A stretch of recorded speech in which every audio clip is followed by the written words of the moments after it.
Hello student, आज हम इस वीडियो में मार्केट कैपिटलाइजेशन रेशियो को डिस्कस करेंगे। तो यहाँ पे हम इसकी मीनिंग देखेंगे, फॉर्मूला क्या होता है मार्केट मार्केट कैपिटलाइजेशन रेशियो का वो, और उसको एग्जांपल के साथ भी समझेंगे। साथ ही मार्केट कैपिटलाइजेशन के बेसिस पे कंपनीज को किस किन कैटेगरीज में डिवाइड किया गया है, वो categories like large, mid, small, इस चीज़ को भी यहाँ पे डिस्कस करेंगे। तो चलिए शुरू करते हैं। सबसे पहले बात करेंगे कि मार्केट कैपिटलाइजेशन रेशियो होता क्या है। तो देखिए, एकदम सिंपल वर्ड में बोलें कि हम ये रेशियो क्यों कैलकुलेट करते हैं या मार्केट कैपिटलाइजेशन क्यों पता करते हैं, क्या चीज़ है। तो इसके बेसिस पे ना हम कंपनी की साइज़ समझते हैं, कंपनी बड़ी है कि कंपनी छोटी है। क्योंकि आपको पता है, आप एक इन्वेस्टर हो या आप एनालिस्ट हो, तो आपको ये ज़रूरी होता है ना कि आपको पता हो कि कंपनी बड़ी है तो स्टेबल है कि नहीं है, कंपनी छोटी साइज़ की है तो कैसी है। यहाँ पे साइज़ का मतलब ये नहीं कि उनकी ऑक्यूपेंसी, उनका एरिया और ये सब, बल्कि यहाँ पे साइज़ का मतलब उनके कैपिटल से, उनके कैपिटल के बेसिस पे उनका कितना पैसा है मार्केट में, उसके बेसिस पे आप ये डिसाइड करने वाले हैं कि कंपनी बड़ी है या छोटी है। तो मार्केट कैपिटलाइजेशन को हम मार्केट कैप भी बोलते हैं, मतलब कॉमन लैंग्वेज में अगर आप देखेंगे तो उसको मार्केट कैप बोला जाता है। तो मार्केट कैप है क्या चीज़? तो जो भी कंपनीज पब्लिकली ट्रेड करती हैं स्टॉक मार्केट में, मतलब जिन भी कंपनीज के स्टॉक्स को शेयर मार्केट में सेल परचेज किया जाता है, उन कंपनीज़ के जो भी शेयर्स हैं, मतलब जितने भी इनके पास शेयर्स हैं, उनकी मार्केट वैल्यू को ही हम क्या कहेंगे? Market capitalisation, right? So basically market capitalisation क्या हो गया? मार्केट कैपिटलाइजेशन कंपनी की वर्थ बताता है, उनकी वैल्यू को बताता है कि कंपनी की कितनी वैल्यू है, कितनी वर्थ है। और वो कैसे डिटरमाइंड होती है? वो कैसे डिटरमाइन करेंगे हम? उनके शेयर्स के बेसिस पे, कि उनके कितने शेयर्स हैं और आज के टाइम पे मार्केट में उन शेयर्स की क्या प्राइस है। तो उसी को हम कहेंगे कि ये इनका मार्केट कैप हो गया। तो बहुत सिंपल सी बात है, सपोज़ करिए कि आप एक कंपनी है, ठीक है? और आपके पास जो है इस वक़्त 5 डायमंड है, ठीक है? फॉर एग्ज़ाम्पल, मतलब एक सिंपली समझिएगा कि आपके पास 5 डायमंड है। अब ये जो डायमंड आपके पास है ना, तो उनकी मार्केट में क्या प्राइस चल रही है, हमें ये देखना होगा। तो हम देख रहे हैं कि एक डायमंड को लोग सेल परचेज़ जो कर रहे हैं, उसकी प्राइस लगा रहे हैं 1 करोड़ रुपए।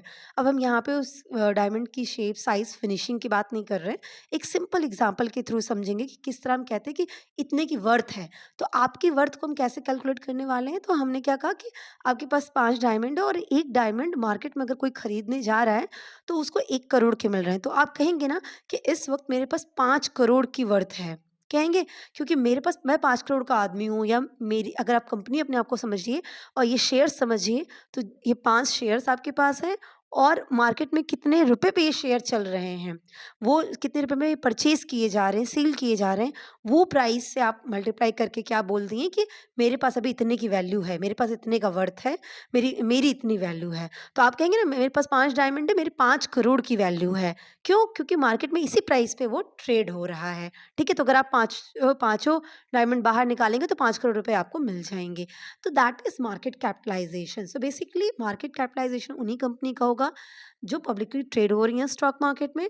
तो उनका मार्केट में क्या प्राइस चल रहा है, उनके शेयर्स की क्या प्राइस मार्केट में चल रही है, किस रेट पे वो खरीदे जा रहे हैं, बेचे जा रहे हैं, और उस कंपनी के कितने शेयर्स हैं। जब हम उसको कैलकुलेट करते हैं, तो जो वैल्यू आती है उसी को हम बोलते हैं मार्केट कैप। अब जिसके पास बहुत शेयर हैं और शेयर्स की बहुत हैवी प्राइसेस हैं, तो उनकी मार्केट कैप भी ज़्यादा होगी। लेकिन शेयर्स तो आपके पास बहुत हैं, लेकिन आपकी शेयर प्राइसेस का रेट कम है, तो फिर मार्केट कैप क्या-क्या निकल के आएगी? कम निकल के आएगी। तो ये नंबर ऑफ शेयर्स डिपेंड नहीं करेगा, ये डिपेंड करेगा कि कितने शेयर्स हैं और स्टैंडिंग शेयर्स आपके पास क्या है, तो जिन शेयर्स की आप ट्रेडिंग कर रहे हो वो शेयर्स क्या हैं और किस रेट पे हो रहा है। ये दोनों ही फैक्टर्स इम्पैक्ट डालेंगे आपकी मार्केट कैपिटलाइजेशन के लिए। क्लियर है? तो दैट इज मार्केट कैपिटलाइजेशन। कितना कैपिटल है, मार्केट मार्केट के बेसिस पे, मार्केट के रेट के हिसाब से आपकी क्या वैल्यू है, क्या वर्थ है, क्या साइज है, तो उसको हम कहते हैं मार्केट कैपिटलाइजेशन। ठीक है? तो बेसिकली ये एक मेजरमेंट का टूल होता है जो कि इन्वेस्टर्स हो गए, जो एनालिस्ट होते हैं, फाइनेंशियल एनालिस्ट जो होते हैं, रिसर्चर्स जो होते हैं, वो इसका यूज़ करते हैं ये डिटरमाइन करने के लिए कि कंपनी की साइज़ क्या है ना? कंपनी बड़ी है या छोटी है? और अब क्वेश्चन ये उठता है ना कि हम ये साइज़ क्यों पता कर रहे हैं, बड़ी है या छोटी है? क्योंकि बट ऑब्वियस सी बात है, जो कंपनी बहुत बड़ी होगी, मतलब जिसका मार्केट कैपिटल बहुत बड़ा होगा, मार्केट कैप बहुत ज़्यादा होगा, तो वो कंपनी स्टेबल कंपनी कहलाएगी ना। क्यों? क्योंकि इनके पास बहुत ज़्यादा है, तो बहुत ज़्यादा है तो वो स्टेबल है, वो कोई ऐसे छोटे-मोटे डिसीज़न से उनका फ्लक्चुएट नहीं होगा।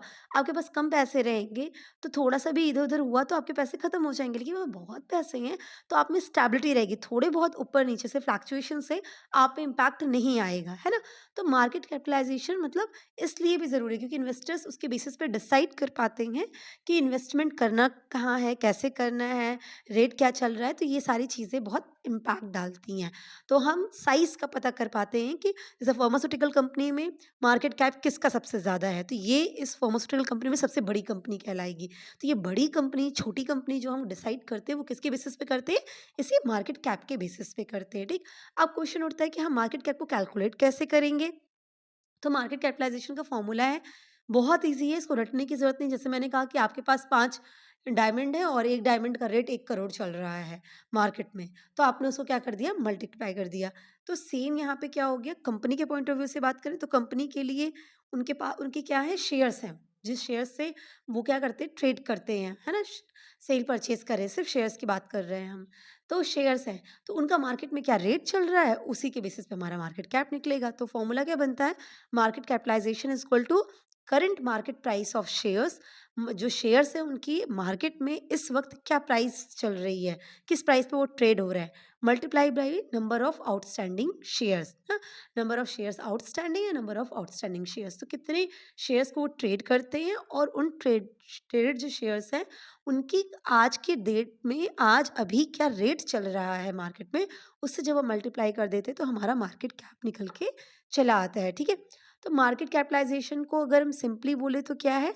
ये कंपनी की टोटल वैल्यू है और कंपनी की टोटल वैल्यू किस बात पे डिपेंड कर रही है कि उनके कितने शेयर्स हैं और उन शेयर्स की मार्केट प्राइस क्या है? इस बात पे कंपनी की टोटल वैल्यू जो डिपेंड करती है उसी को हम क्या कहते हैं? मार्केट कैपिटलाइज़ेशन कहते हैं, ठीक है?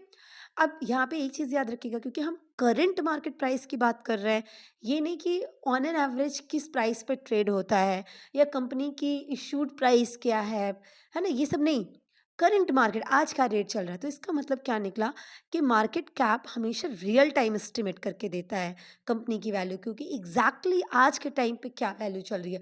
तो मार्केट कैप बढ़ता-घटता रहता है क्योंकि शेयर प्राइसेज़ मतलब मार्केट की जो शेयर प्राइस है, मार्केट का जो रेट है, अगर वो फ्लैक्चुएट करेगा तो बट ऑब्वियस सी बात है मार्केट कैप भी फ्लैक्चुएट करेगा, ठीक है? तो ये रियल टाइम एस्टिमेट आपको देता है। एक एग्ज़ाम्पल से निकाल लेते हैं कि मार्केट कैपिटलाइज़ेशन कैसे कैलकुलेट किया जाता है। तो जैसे मान लीजिए कोई कंपनी है और एबीसी कंपनी वो 1,30,000 जो शेयर्स हैं उनके वो सेल करेगी। और उसका जो मार्केट प्राइस चल रहा है वो कितना चल रहा है 24.50 चल रहा है पर शेयर। तो मार्केट का रेट कितना है ₹24.50, ठीक है? और शेयर्स कितने हैं इनके पास 1,30,000 जो कि वो सेल करने वाले हैं। तो कंपनी की मार्केट कैपिटलाइज़ेशन क्या होगी? हमको पता है कि उनकी जो शेयर प्राइस है उसको हमको आउटस्टैंडिंग शेयर से मल्टीप्लाई कर देना है। तो 24.50 मल्टीप्लाई बाय 1,30,000 तो मार्केट कैप कितना निकल के आया 31,85,000। तो कंपनी बहुत बड़ी है, कंपनी बहुत छोटी है, ये किस बात पर डिपेंड करेगा मार्केट कैप। जैसे हम कहते हैं ना एप्पल और माइक्रोसॉफ्ट ये सब बहुत बड़ी कंपनियां कहलाती हैं क्योंकि इनका मार्केट कैप क्या है बहुत ज़्यादा है, ठीक है? तो ये चीज़ें हमको इस हिसाब से पता चलती हैं। अब हम आपको बताते हैं कि ये जो मार्केट कैप है जैसे बड़ी कंपनी छोटी कंपनी हम कहते हैं ना, तो इनकी कैटेगराइजेशन कैसे की गई है, किनको हम कहते हैं कि ये बड़ी कंपनियाँ हैं, किनको छोटी कंपनियाँ हैं, तो इसको कैसे कहेंगे? तो वो चीज़ के लिए कुछ है यहाँ पे डिटेल्स हैं, वो हम आपको डिस्कस करेंगे। जैसे सबसे पहली बात कि मार्केट कैपिटलाइज़ेशन की जो कैटेगरी है ना, वो कैटेगरी किसने दी? मतलब उसके लिए रूल्स बनाए सेबी ने, securities exchange board of India ने। उन्होंने 2017 में कुछ रेगुलेशंस बनाए जिनके बेसिस पे मतलब उस रेगुलेशंस में बात कही कि मार्केट कैप के बेसिस पे हम कंपनीज़ को कैटेगराइज़ करेंगे। उनका मार्केट कैपिटलाइज़ेशन कितना है, उसके बेसिस पे हम बताएँगे कि कंपनी किस कैटेगरी में आती हैं, ठीक? तो सेबी रूल के हिसाब से जितनी भी कंपनीज़ लिस्टेड है स्टॉक एक्सचेंज में, उनको उनके मार्केट कैप के हिसाब से रैंकिंग देना शुरू की गई, ठीक है? अब आप अगर आपके पास सबसे ज़्यादा मार्केट कैप जितनी कंपनियाँ लिस्ट हुई, उन सब की सबसे ज़्यादा मार्केट कैप अगर आपकी है, तो आपकी रैंक क्या हो जाएगी? 1 रैंक हो जाएगी, ठीक? तो इसी तरह से उनके मार्केट कैप को ध्यान में रखते हुए उनकी रैंकिंग की गई, ठीक? तो सेबी के रूल 2017 में जो रेगुलेशन था उसके हिसाब से इनको कैटेगराइजेशन दिया गया। तो मार्केट कैप के बेसिस पे स्टॉक मार्केट में 3 कैटेगरीज़ में इनको क्लासिफ़ाई किया गया। एक बोला गया लार्ज कैप, दूसरा बोला गया मिड कैप और तीसरा बोला गया स्मॉल कैप। आपने सुना होगा कि लार्ज कैप कंपनीज़ हैं, आप जैसे म्यूचुअल फंड खरीदने जाते हो तो आप कहते हैं लार्ज लार्ज कैप फंड में आपको इन्वेस्टमेंट करना है, मिड कैप में करना है, स्मॉल कैप में करना है। तो बेसिकली ये क्या कहने का मतलब हो गया? ये मतलब हो गया कि ये लार्ज कैपिटलाइजेशन की कंपनीज़ हैं, मतलब इनके मार्केट कैप क्या है, बहुत ज़्यादा है। ये मिड कैपिटलाइजेशन के अंदर आती हैं, ये स्मॉल कैपिटलाइजेशन के अंदर आती हैं। अब किनको हम लार्ज कैप कहेंगे, किनको मिड कैप कहेंगे, किनको स्मॉल कैप कहेंगे, उसको भी क्लासिफाई करते हैं किसके हिसाब से? सेबी के रूल्स के हिसाब से। तो सबसे पहले हम बात करेंगे लार्ज कैप कंपनीज़ की कि किनको कहते, अब देखो लार्ज कैप कंपनीज़ की बात करें तो मतलब इनका जो फंड है, इनमें जब आप इन्वेस्टमेंट करेंगे या इनके म्यूचुअल फंड खरीदेंगे तो हम कहेंगे कि लार्ज कैप फंड में आपने इन्वेस्टमेंट किया है या लार्ज कैप म्यूचुअल फंड्स में आपने इन्वेस्टमेंट किया है, इस तरह से हम स्टेटमेंट देते हैं। तो सेबी की जो भी डेवलप्ड क्राइटेरिया थी, मतलब जो उन्होंने मार्केट कैप के हिसाब से रैंकिंग करी, तो उस रैंकिंग के हिसाब से उन्होंने कहा कि जो टॉप 100 कंपनीज़ हैं स्टॉक मार्केट में लिस्टेड हैं, स्टार्टिंग से 100 कंपनियाँ जो टॉप रैंकिंग में आएँगी, उनको हम लार्ज कैप कंपनीज़ कहेंगे। तो इन्होंने ये रैंकिंग भी किसके बेसिस पे की थी? मार्केट कैपिटलाइज़ेशन के बेसिस पे उनकी रैंकिंग की थी। तो पहले रैंक पे कौन आया? जिसका सबसे ज़्यादा है। तो जो टॉप 100 कंपनीज़ हैं, इनको ये लोग क्या कहें? इन सभी को 100 इनको लार्ज कैप कंपनीज़ कहा गया। तो इनमें फंड इन्वेस्टमेंट करेंगे, तो लार्ज कैप में आप फंड इन्वेस्ट कर रहे हैं, ये बोला जाएगा। तो जितनी भी लार्ज कैप कंपनीज़ होती हैं, उनके पास एक्सीलेंट ट्रैक रिकॉर्ड्स होता है, ठीक है?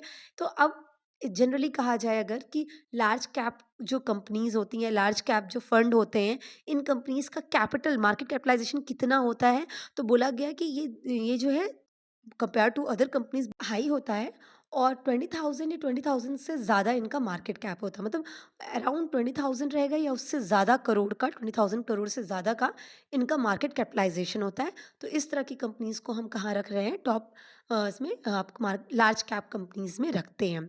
इन्हीं कंपनीज़ को हम ब्लू चिप स्टॉक कंपनीज़ भी कहते हैं।